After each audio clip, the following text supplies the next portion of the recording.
Berarti hanya baru 3 orang yang bisa gabung.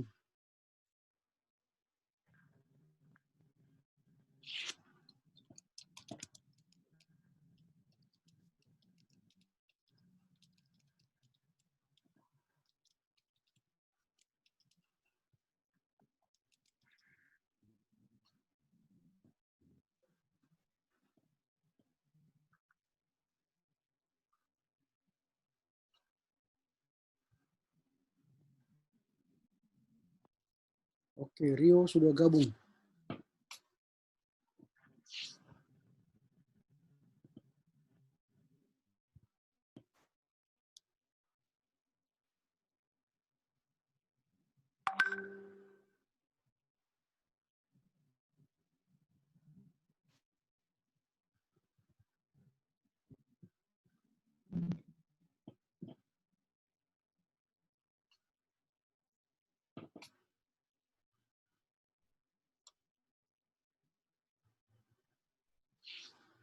Ya, apakah suara saya kedengaran dengan jelas?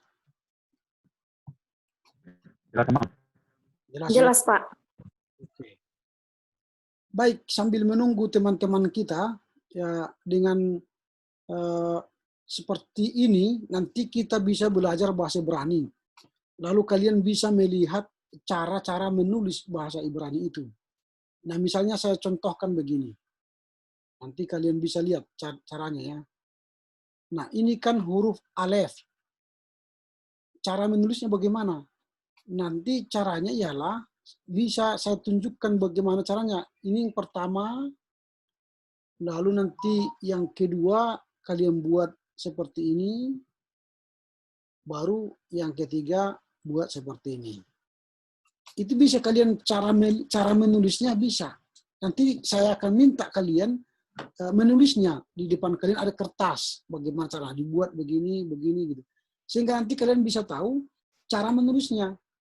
Kalau saya kirim nanti materi ini kepada kalian, bisa saja saya kirim, tapi ya nggak tahu kalian nanti caranya bagaimana menulisnya.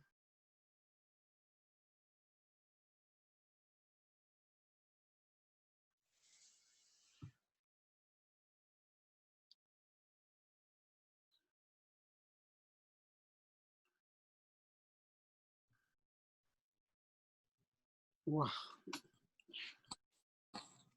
lagi makan Bapak itu. terganggu juga sinyalnya ya. Oke. Ya, jadi inilah kalau kuliah memang pakai daring ini ada kendala sinyal. Terkadang kita tidak bisa nyambung terus. Mungkin di situ bagus, di sini jelek, di sini bagus, di situ jelek sinyalnya. Jadi ya harus sabar. Ini teman kita ada yang mau masuk tapi atas nama Angelina Taripar. Itu bukan Angelina Taripar tapi itu si apa namanya? Si Ricky ya. Ricky. Oke, kita lanjutkan ya. Tidak semua, belum semua yang masuk di sini ya. Si Harinun tidak ada ya. Si Rio udah masuk ya. Rio. Saya Pak, udah ada Pak. Harinuan. Siapa yang belum hadir di sini? Si Bintang Fajar tidak bisa masuk. Bintang Fajar, Ferdinand. Saya ini Pak, Ferdinand yang Angelina Taripar. Oh, Ferdinand ya. Partisi Bintang tidak bisa gabung ya, Bintang. Kemudian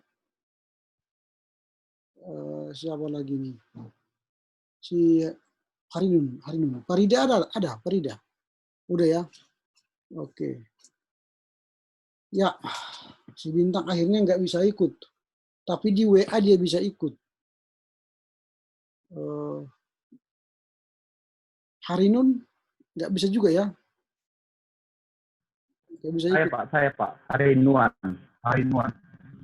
Oh, Harinuan. Travis. Oh, ya, Nuan Travis ya.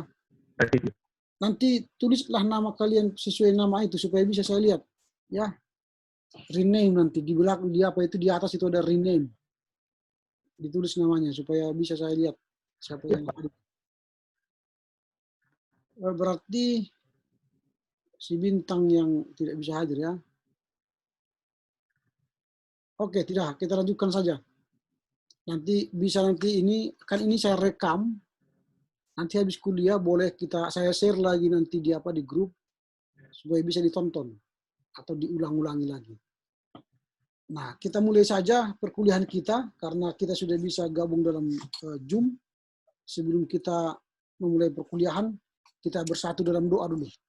Kita berdoa, Bapa dalam surga, kami bersyukur karena hari ini kami akan belajar bahasa Ibrani untuk membekali kami memahami isi kitab suci dari bahasa aslinya.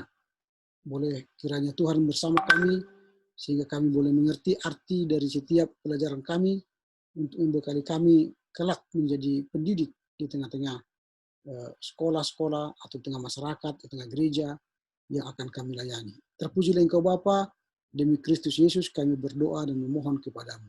Amin. Oke, baik. Hari ini kita akan belajar tentang pengertian dari bahasa Ibrani atau pengantar lah ya, pengantar bahasa Ibrani supaya kita mengerti apa itu bahasa Ibrani. Nah, saya akan sharing materinya. Nah, pengantar bahasa Ibrani ini sebentar ya.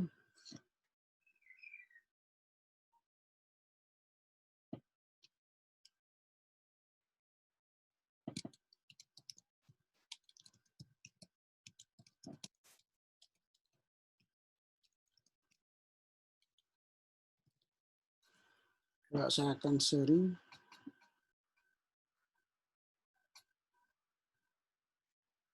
Nah, pengantar bahasa Ibrani. Nah, dalam pengantar ini kita akan mulai nanti belajar alef bet. Artinya alef bet itu adalah huruf-huruf dalam bahasa Ibrani.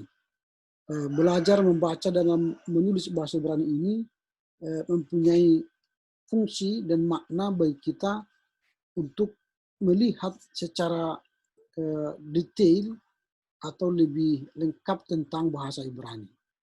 Memang memahami bahasa asli Alkitab bukanlah syarat keselamatan. Jadi jangan nanti kalian berpikir mengapa ada belajar bahasa Ibrani di STT ini atau di jurusan PAK ini, apakah ini syarat untuk mendapatkan keselamatan ke surga? Bukan. Jadi belajar bahasa Ibrani itu bukanlah syarat keselamatan, tetapi juga bukan perintah wajib dari Tuhan harus belajar bahasa Ibrani, karena kita tidak ada kewajiban kita untuk berbahasa asli dari Alkitab. Makanya Alkitab itu kita terjemahkan ke dalam berbagai bahasa.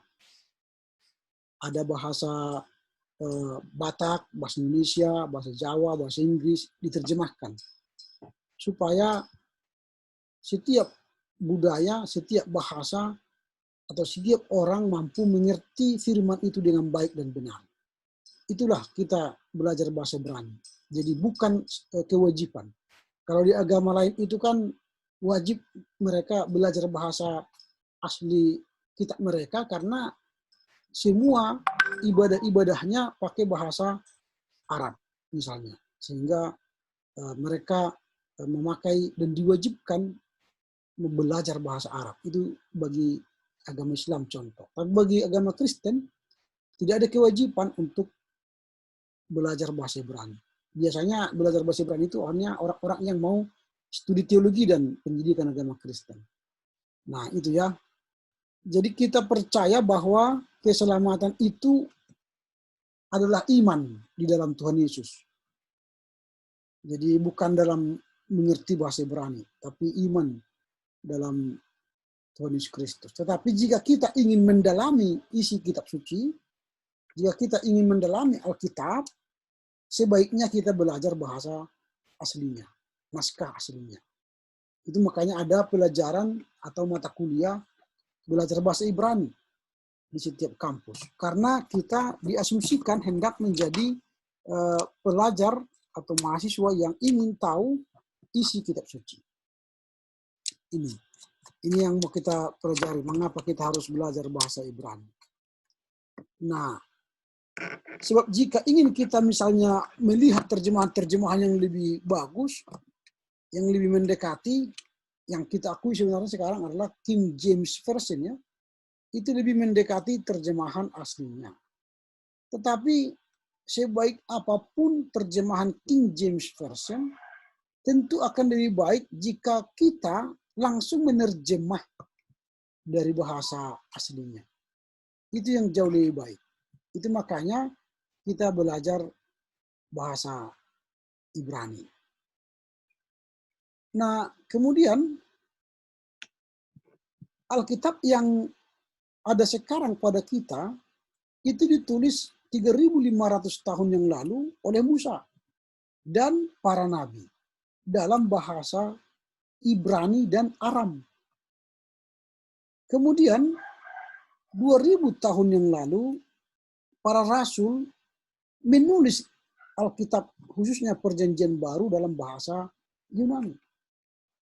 Nah, artinya kedua kitab itu baik PL dan Perjanjian Baru ditulis dalam bahasa yang sama sekali kita tidak mengerti, yaitu Ibrani dan Yunani. Dan bahasa Ibrani dan Yunani ini memiliki sastra dan gramatikal yang sangat tinggi dan spesifik. Dan kita akan melihat nanti dalam pelajaran kita ke depan, 1 semester ke depan, apa gramatik atau grammar atau bentuk-bentuk dari bahasa Ibrani dan Yunani itu. Maka keindahan sastra, khususnya yang akan kita fokuskan bahasa Ibrani, akan kita nikmati jika kita melihat asli dari bahasa aslinya. Ini yang makanya kita belajar bahasa Ibrani. Kita tidak dapat menikmati indahnya sastra Alkitab dari terjemahan, baik itu tadi terjemahan King James Version, atau terjemahan bahasa Indonesia, atau terjemahan bahasa Karo, bahasa Toba, dan Semalungun, dan sebagainya. Tidak bisa kita nikmati sastranya itu kalau tidak melihat bahasa aslinya. Kita dapat menikmati bahasa asli itu dengan sastra-sastranya, gramatikarnya. Ini yang mau kita lihat dari pelajaran kita 1 semester ke depan. Nah, inilah dasar yang mau kita sampaikan supaya nanti 1 semester ini kita akan serius belajar bahasa Ibrani. Nah, sampai di sini dulu. Ada pertanyaan kira-kira? Ada kira-kira pertanyaan? Supaya bisa kita lanjut. Nanti ini materinya akan saya bagi kepada kita pada akhir perkuliahan kita. Ada kira-kira pertanyaan sampai di sini? Tidak ada? Oke, kita lanjutkan. Nah, mengapa penting untuk belajar bahasa Ibrani? Tadi sudah saya katakan di awal bahwa belajar bahasa Ibrani kita hendak melihat secara langsung keindahan isi kitab suci itu melalui kosakatanya nanti, gramatikalnya nanti, sastranya nanti kita akan lihat. Nah, ke depan kita akan belajar bahasa Ibrani dengan harus menghafal memang. Dengan cara yang menghafal, tidak ada cara lain. Menghafal dan praktek. Menghafal dan praktek. Bahasa Ibrani ini nggak bisa hanya sekedar dihafal, tapi juga harus dipraktek. Nah, bahasa Ibrani ini terdiri dari 22 konsonan.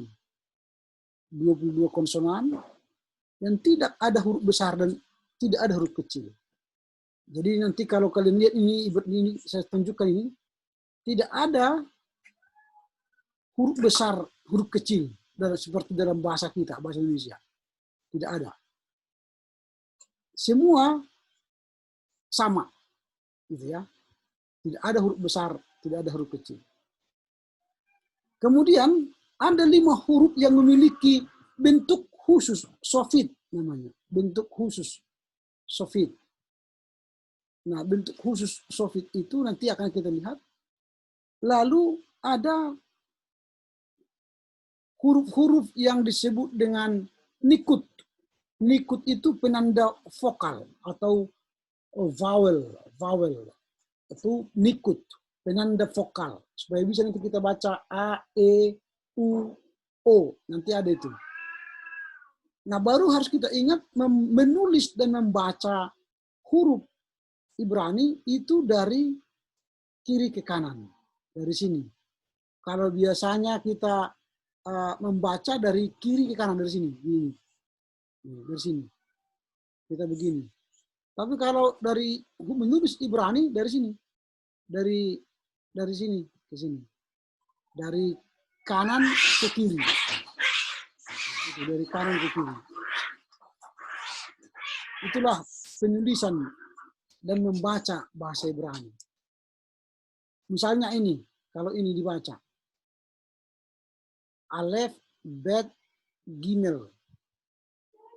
Ini Alef, Bet, Ras, Sin. Alef. Nah, kalau ini dibaca Af, Ras, Eloheka, Bet. Ini, kalau ini. Nah, jadi dibaca dari kiri ke kanan. Kalau bahasa Latin atau Yunani dari kiri kita ini ke kanan. Kalau ini dari kanan ke kiri, seperti membaca Al-Quran. Nah itulah bahasa Ibrani. Jadi dia 22 konsonan, tidak ada huruf kecil atau huruf besar. Ini tidak ada huruf kecil, huruf besar. Dan memiliki 5 huruf yang memiliki khusus sofit. Dan dia memiliki nikut, yaitu penanda vokal. Nah ini, kalau kalian lihat di bawah ini ada the Hebrew alphabet. Jadi alfabet bahasa Ibrani. Ini Alef. Ini Alef. Ini Bet. Gimel. Dalet. He. Waw. Jayin. Het. Tet. Yod. Kaf. Kaf, Lamet, Mem, Nun, Samek, Ayin, P, V, Sade, Kof, Res, Sin, Tau. Inilah huruf dalam bahasa Ibrani. Jadi ada beberapa huruf tadi yang ini misalnya mem, ini mem, yang ini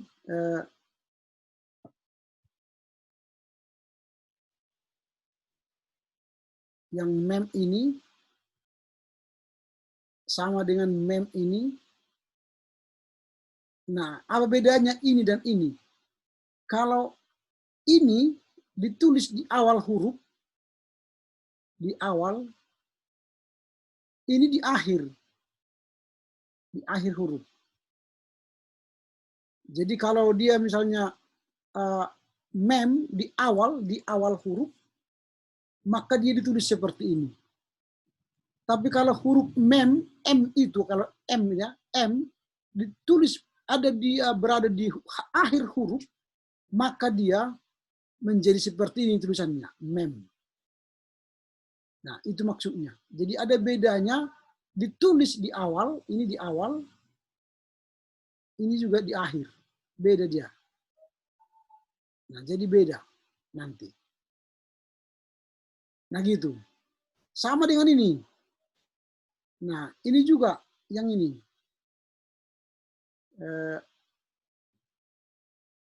Ini, Sade. Dengan Sade ini. Sama. Jadi bukan 2 huruf dia, tapi itu 1 huruf. Tapi berbeda dia cara penggunaannya nanti. Sama juga seperti ini, nun. Nun ini, nun.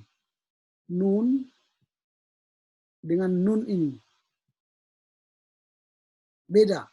Ini di awal, ini di awal, ini di akhir.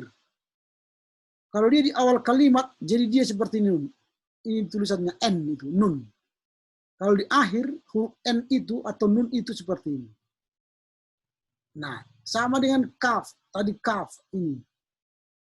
Kalau di awal, dia seperti ini. Kaf.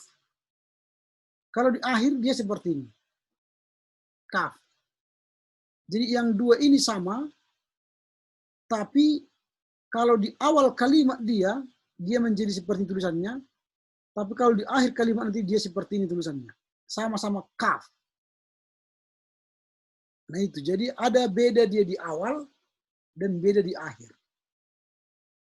Nah itu apanya? Bedanya. Nah kemudian tadi saya katakan ada nikut. Ini kan nikut. Nikut itu apa? Itu tadi vowel atau konsonan. Nah, bisa misalnya dia menjadi H. Ini kan H. Dia menjadi H. Inilah yang membuat apa nikut itu. Ini, nikut. Tanda ini. Ini ada tandanya ini di bawah. Ini. Tandanya. Tanda itulah yang disebut dengan nikut. Atau vowel. Yang membuat huruf itu berbunyi. Dalam bahasa Ibrani, huruf itu aslinya tidak punya huruf hidup. Tidak ada huruf hidupnya. Biasanya itu hanya huruf mati. Nah, misalnya kalau dibuat begini,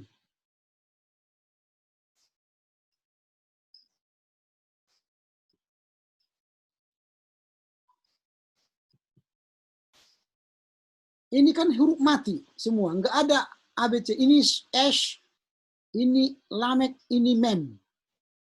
Nah, dia huruf mati semua.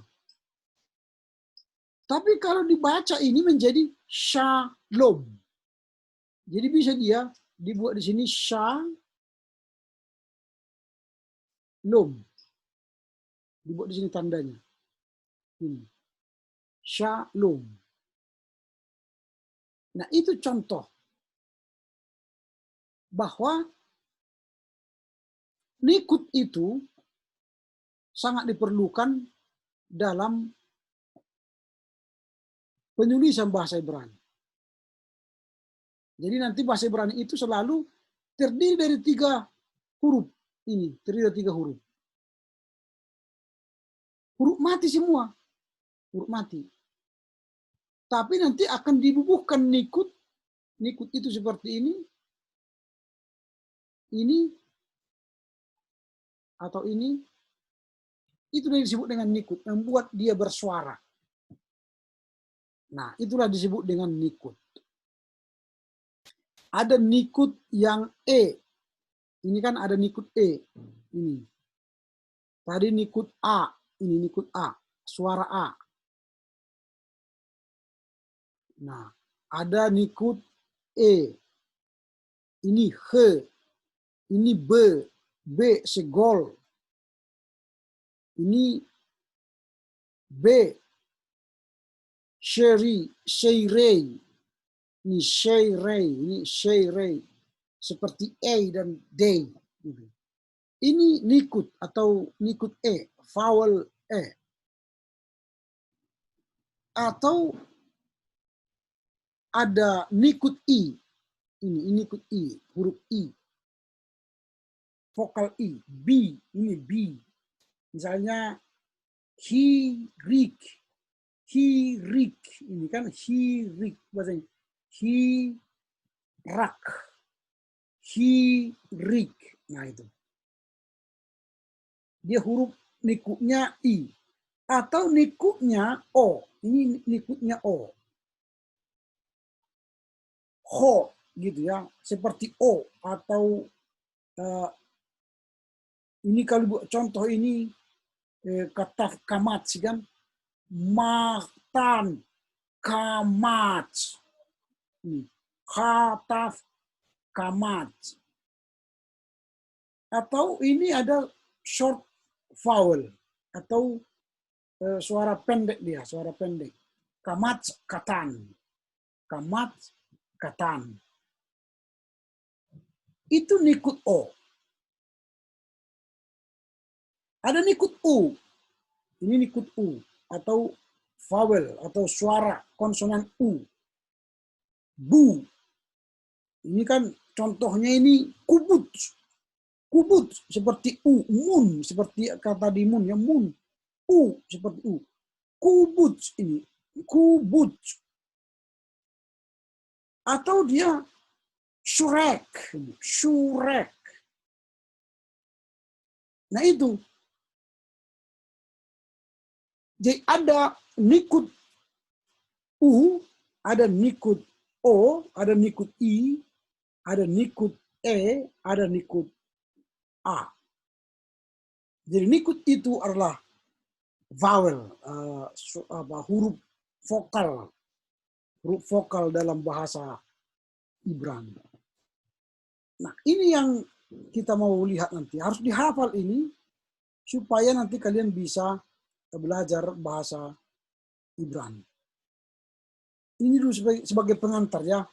Dan saya ulangi bahwa bahasa Ibrani itu memiliki 22 konsonan. Huruf mati maksudnya, bukan huruf hidup. Lalu tidak ada huruf kecil dan huruf besar.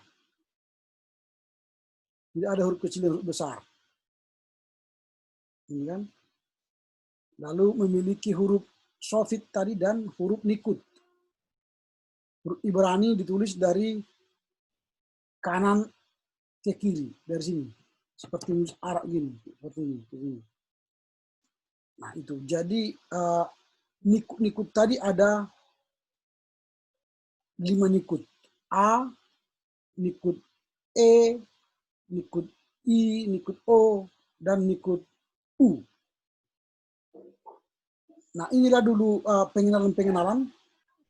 Dan minggu depan nanti kita akan masuk pada cara menulis bahasa Ibrani.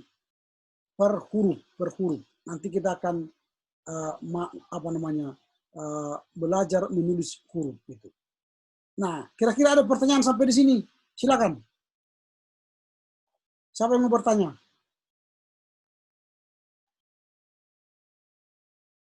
Ada yang mau bertanya? Sampai di sini dulu.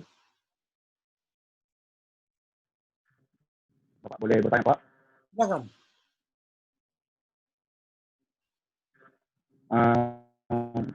Mungkin kalau untuk saya sendiri baru belajar ini untuk bahasa Ibrani dan juga belum memahami.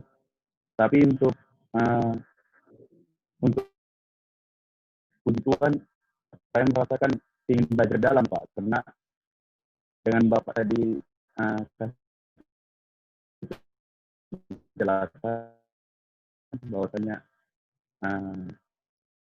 dari awal Musa membuat kitab itu dia berawal dari bahasa Arab dengan bahasa Ibrani dengan penjelasan Bapak tadi. Karena kenapa? Saya penasaran untuk beberapa tafsiran pengertian yang berbeda di Alkitab.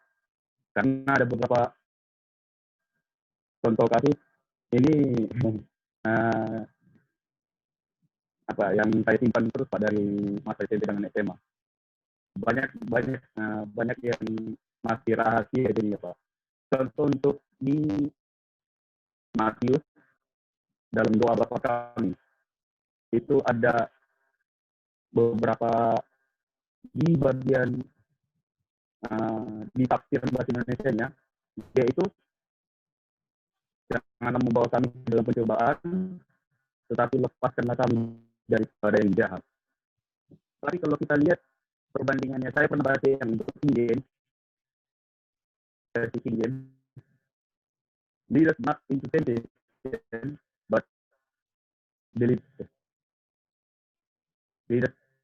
deliver us from evil, but lead us not into temptation. Itu yang untuk King James-nya. Untuk pemakai bahasa Inggris, kalau saya lihat tafsirannya lebih jelas. Lead us not into temptation, lebih jelas dan menurut saya memang menyatakan untuk pimpin atau tuntun bangsa just temptation, tidak ke dalam kecelakaan, tidak ke dalam musibah. Tapi kalau di Indonesia takdir berbeda, Pak. Itu yang saya lihat. Janganlah membawa kami ke dalam pencobaan. Seakan-akan bahwasanya Tuhan pernah membawa kita ke dalam pencobaan. Nah, itu makanya saya beruntung untuk pembahasan Ibrani ini. Karena saya penasaran sebenarnya arti takdiran awalnya itu bagaimana. Karena kan di Ibrani maupun nanti sampai juga di Yunani, sebenarnya ini kalau di Yunani sih karena dari Bapak tadi penyampaian perjanjian baru di Yunani. Tapi saya penasaran untuk bahasa ini karena tafsiran sebenarnya itu bagaimana? Tafsiran sebenarnya itu bagaimana? Karena di bahasa Ibrani juga sama kemarin Pak, saya juga menceritakan ini juga, teman-teman juga pernah dengar. Kemarin juga saya bilang bahwa ada yang janggal juga. Di Kejadian 1 ayat 1, pada mulanya Allah menciptakan langit dan bumi, tetapi hitungan untuk hitungan hari pertama penciptaan itu adalah terang. Bukan langit dan bumi loh, tapi dia terang. Dari pelajaran agama Kristen itu dari yang SMP sampai SMA, tetap gurunya itu akan menceritakan hitungan pertama itu adalah hari pertama itu adalah hari penciptaan terang. Sedangkan langit dan bumi dia sebelumnya dikatakan. Jadi saya penasaran itu Pak. Terima kasih Pak. Baik, nanti penasaranmu itu akan semakin terjawab kalau kita sudah belajar bahasa Ibrani, lalu kita mengerti arti bahasa Ibrani dan bisa menerjemahkan bahasa Ibrani itu ke bahasa Indonesia, maka kita akan melihat asli dari setiap bahasa, kata dalam bahasa Ibrani itu. Sehingga tidak salah menafsir nanti kita menerjemahkan ke umat. Memang terjemahan yang ada sekarang, yang di LAI itu, ini sekarang masih terus diterjemahkan terus. Karena bahasa asli Alkitab itu mengalami perubahan-perubahan terus sesuai dengan zaman. Nanti kita akan melihat, maka kebutuhan kita untuk mengerti bahasa Ibrani juga menjadi bagian dari kehidupan kita dalam berproses mengetahui isi dari kitab suci itu. Nah, makasih. Ada lagi yang mau bertanya?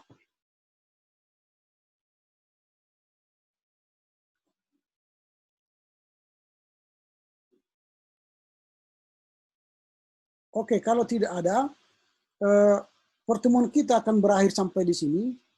Nah, minggu depan kita usahakanlah kita kuliah dengan Zoom, karena seperti saya katakan tadi, sangat sulit rasanya nanti kalian bisa mengerti bahasa Ibrani kalau hanya melalui WA. Karena nanti tidak akan bisa kalian lihat bagaimana cara menulis bahasa Ibrani dengan baik. Tapi dengan adanya Zoom, saya akan bisa menunjukkan nanti kepada kalian bagaimana cara menulis bahasa Ibrani itu dengan baik. Seperti yang saya tunjukkan tadi. Nah, misalnya besok minggu depan kita akan sudah mulai belajar menulis bahasa Ibrani. Nah, nanti kita akan menunjukkan bagaimana cara menulis misalnya Alef. Dan nanti akan kita belajar bagaimana caranya dimulai dari pertama, lalu ada kedua, lalu ada ketiga. Nah, ini caranya nanti. Tapi kalau hanya seperti ini saya tunjukkan, mungkin kalian agak sulit mengerjakannya. Tapi dengan adanya contoh bagaimana cara menulisnya, nanti minggu depan harus disediakan pulpen, ballpoint untuk kita praktek menulis huruf demi huruf. Nah gitu. Itu contoh ya, supaya nanti kita melihat bagaimana cara menuliskan bahasa Ibrani dengan baik dan benar. Itu maka saya minta tadi kita kuliah pakai pakai Zoom. Nah itu. Baik, dengan demikian berakhirlah pertemuan kita untuk sore hari ini. Rekaman ini akan saya kirimkan ke grup nanti supaya bisa kalian dengar ulang-ulang, supaya bisa kembali bisa kalian mendengar mengulang-ulang apa yang sedang kita bicarakan sepanjang perkuliahan ini. Demikian ya. Silabus sedang saya siapkan, mudah-mudahan selesai. Karena saya mencari bahan supaya bisa nanti kita lihat bersama. Karena kalau bahan hard book, misalnya kalian bisa beli buku ini boleh. Cukup mahal, ini harganya 250.000. Kalau dibeli nanti di sini mungkin agak jarang ada di toko buku, baik di perpustakaan, saya tidak tahu apakah ada di perpustakaan. Ada buku-buku lain nanti akan saya tunjukkan pada pertemuan kita yang akan datang. Begitu ya. Dengan demikian berakhirlah perkuliahan kita sore ini. Kiranya Tuhan menolong, memberkati saudara-saudara. Sebelum kita menutup kuliah ini, kita bersatu dalam doa. Terpujilah Engkau Bapa, karena kebaikan-Mu kami boleh mengakhiri perkuliahan ini. Kiranya Tuhan terus menolong kami untuk memahami kitab suci dengan bahasa aslinya pada pelajaran kami selanjutnya. Dalam nama Yesus kami berdoa dan bersyukur kepadamu. Amin. Oke, selamat sore. Tuhan Yesus memberkati saudara. Oke, selamat salam ya buat keluarga semua ya. Sore, Pak. Selamat sore. Selamat sore, Oke. Pak. Pak.